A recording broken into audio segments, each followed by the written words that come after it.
السلام علیکم ورحمۃ اللہ وبرکاتہ۔ امید ہے کہ تمام حضرات خیر و عافیت کا ساتھ ہوں گے۔ الحمدللہ ہمارا تقسیم نمبر 18 مکمل ہو گیا۔ اب جو آگے آنے والا قاعدہ ہے وہ مد کا بیان ہے۔ ہم نے شروع میں پڑھا تھا حروف مدہ 3 ہیں، الف یا واو۔ الف سے پہلے زبر ہو تو الف مدہ ہوتا ہے، یا ساکن سے پہلے زیر ہو تو یا مدہ ہوتا ہے، اور واو ساکن سے پہلے پیش ہو تو واو مدہ ہوتا ہے۔ اولاً جو ہے مد کی دو قسمیں ہیں، مد اصلی اور مد فرعی۔ مد اصلی جو کہ حروف مدہ ہے، یعنی مد اصلی اس کو کہتے ہیں جو کہ حرف مد کے بعد نہ حمزہ ہو اور نہ سکون ہو، تو مد اصلی کہلاتا ہے۔ اب مد فرعی ہوتا ہے جو کہ حرف مد کے بعد اگر حمزہ آ جائے تو مد متصل ہو جاتا ہے، یعنی اس سے بہت سارے مد کی قسمیں نکلتی ہیں۔ عام طور پہ مد متصل ہے، مد منفصل ہے، مد عارض ہے، مد لین عارض ہے، مد لازم ہے، مد لین لازم ہے، یہ ساری مد کی قسمیں ہیں۔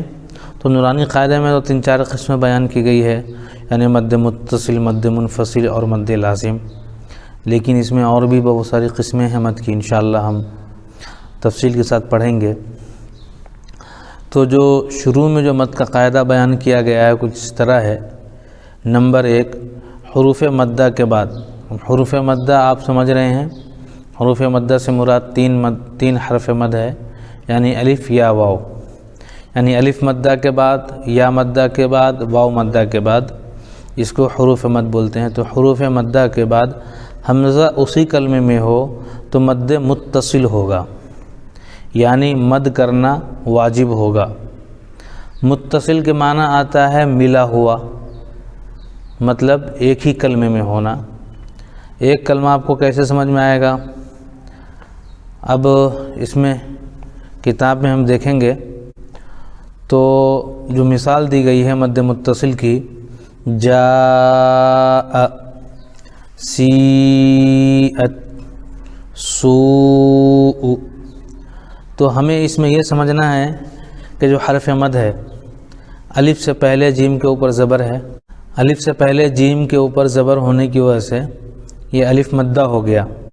الف مدہ کے بعد حمزہ آ رہا ہے، اور ہم نے اوپر قاعدے میں پڑھا حرف مد کے بعد حمزہ اسی کلمے میں ہو، تو ہمیں کیسے سمجھ میں آئے گا کہ حرف مد کے بعد جو حمزہ آ رہا ہے وہ اسی کلمے میں ہے، یعنی ایک ہی کلمے میں ہے یا الگ کلمے میں ہے؟ تو اس کو سمجھنے کے لیے ہمیں یہ دیکھنا چاہیے کہ اگر ہم صرف لفظ جا کو پڑھتے ہیں تو یہ الگ سے پڑھا جائے گا کہ نہیں پڑھا جائے گا؟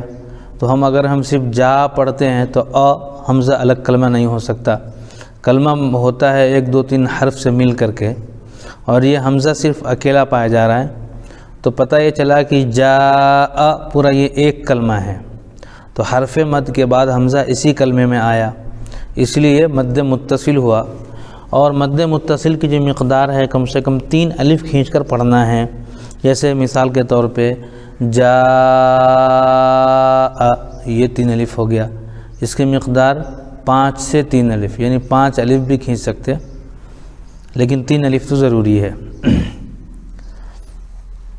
اسی طرح سیئت، سیئت میں یا ساکن ہے، یا ساکن سے پہلے سین کے نیچے زیر ہے تو یا مدہ ہو گیا۔ اب یا مد کے بعد حمزہ آ رہا ہے، تو اب یہ ہمیں پتہ کرنا ہے کہ یہ حمزہ اسی کلمے میں ہے یا الگ کلمے میں ہے۔ تو ہمیں یہ پتہ چلا کہ حمزہ اسی کلمے میں ہے، کیونکہ سی یہ الگ کلمہ نہیں ہے اور ات الگ کلمہ نہیں، بلکہ دونوں ایک ہی کلمہ ہیں، یعنی ایک ہی جملے کے اندر ہے، اسی لیے یہ مد متصل ہو گیا، یعنی ملا ہوا۔ تو سیئت یہ مد متصل ہو گیا۔ اسی طریقے سے سوء، لفظ سوء ہے، تو اس میں سین واو پہ سو، واو ساکن سے پہلے سین کے اوپر پیش ہونے کی وجہ سے یہ واو مدہ ہو گیا، یعنی حرف مد ہو گیا۔ حرف مد کے بعد حمزہ اسی کلمے میں آ رہا ہے، اس لیے مد متصل ہوگا۔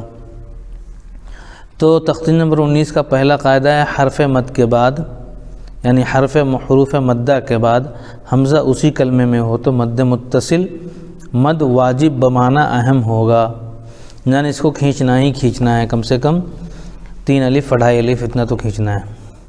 دوسرا قاعدہ کہہ رہا ہے حروف مدہ کے بعد اگر حمزہ دوسرے کلمے میں ہو تو مد منفصل مد جائز ہوگا، یعنی حروف مدہ کے بعد حمزہ دوسرے کلمے میں ہو، یعنی حروف مدہ الگ کلمے میں ہو اور حمزہ الگ کلمے میں ہو تو یہ مد منفصل ہوگا، یعنی الگ۔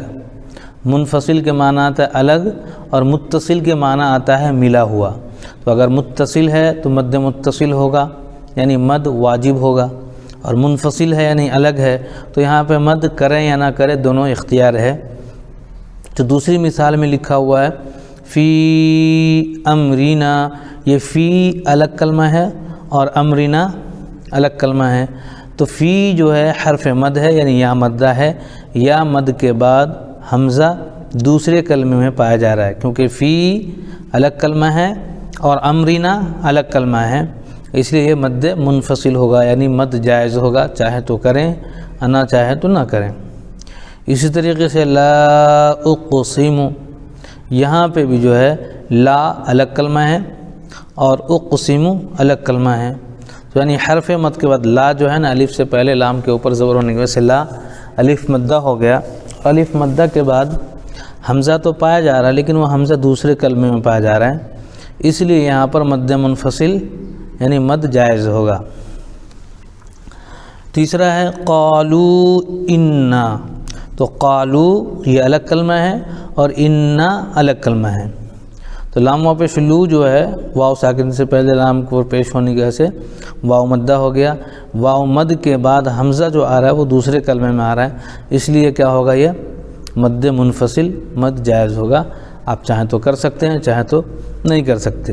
اچھا، تیسرا قاعدہ بتا رہا ہے حروف مدہ کے بعد والے حرف پر اگر جزم یا تشدید ہو تو مد لازم ہوگا۔ حروف مدہ کے بعد والے حرف پر اگر جزم یا تشدید ہو تو مد لازم ہوگا، یعنی اس میں ہر حال میں مد کرنا ضروری ہوگا، یہ مد لازم کہلاتا ہے۔ 5 الف کی مقدار ہے، کم سے کم 3 الف کھینچنا ضروری ہے، اور اس میں جو ہے مد لازم کی 3 مثالیں دی گئی ہے، ایک تو ہے مد لازم سکون کے ساتھ اور ایک ہے مد لازم تشدید کے ساتھ۔ تو مد لازم کی بھی جو ہے 2 قسمیں ہیں، ایک تو ہے مد لازم کلمی مثقل، مد لازم کلمی مخفف، اور ایک ہے مد لازم حرفی مثقل اور ایک ہے مد لازم حرفی مخفف۔ تو کلمی اور حرفی کا مطلب آپ کو یہ سمجھنا ہے کہ کلمی کا مطلب ہوتا ہے کلمہ، کلمے میں پائے جانا، تو آل آنا یہ ایک کلمہ ہے، حاجو کا یہ ایک کلمہ ہے، والصافات یہ ایک کلمہ ہے۔ یہ اس میں جو ہے کلمے میں 2 قسم ہیں، مثقل اور مخفف۔ تو مثقل کیا ہے؟ تشدید والا مد اگر ہے وہ مثقل کہلاتا ہے، اور جزم والا جو مد ہے وہ مخفف کہلاتا ہے، یعنی مخفف بولے تھوڑا آسان۔ تو یہاں پر حمزہ کے اوپر کھڑا زبر ہے، اور آپ نے شروع میں پڑھا تھا کھڑا زبر برابر ہوتا ہے الف مدہ کے، تو گویا یہ حرف مد ہوا۔ اس حرف مد کے بعد سکون لازم آ رہا ہے، یعنی ساکن آ رہا ہے اسی کلمے میں، تو یہ مد لازم کلمی مخفف ہوگا، جیسے حمزہ کھڑا زبر آ، لام ساکن آل، یہ مد لازم کلمی مخفف ہوا۔ اس کو کم از کم ہم جو ہے 3 الف کھینچیں گے اور زیادہ سے زیادہ 5 الف۔ اسی طرح حاجو کا، اس میں جو الف مدہ پایا جا رہا ہے، الف سے پہلے حا کے اوپر زبر ہونے کی وجہ سے الف مدہ آیا۔ الف مد کے بعد جو حرف آ رہا ہے وہ مشدد حرف آ رہا ہے، یعنی جیم کے اوپر تشدید ہونے کی وجہ سے یہ تو ہوگا مد لازم، اس کا نام ہوگا مد لازم کلمی مثقل، یعنی تشدید۔ ثقل کے معنی آتا ہے مشقت کے، مشکل کے، تھوڑا مشکل ہوتا ہے یہ ادا کرنے میں، اسی لیے اس کا نام رکھا گیا کلمی مثقل، تھوڑا مشکل۔ تو حاجو کا حرف مد کے بعد حروف مشدد آ رہا ہے، اس لیے جو ہے مد لازم کلمی مثقل ہوگا۔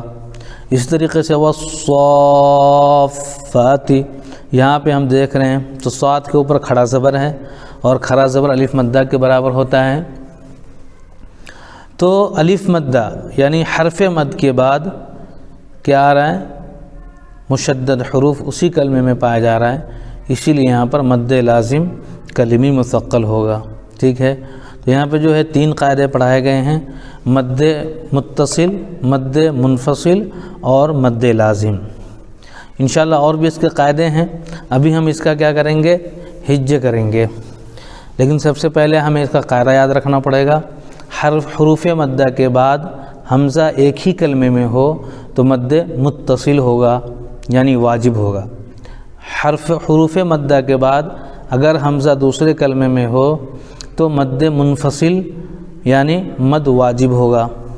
تیسرا قاعدہ ہے حروف مد کے بعد حروف مدہ کے بعد والے حرف پر اگر جزم یا تشدید ہو تو مد لازم ہوگا.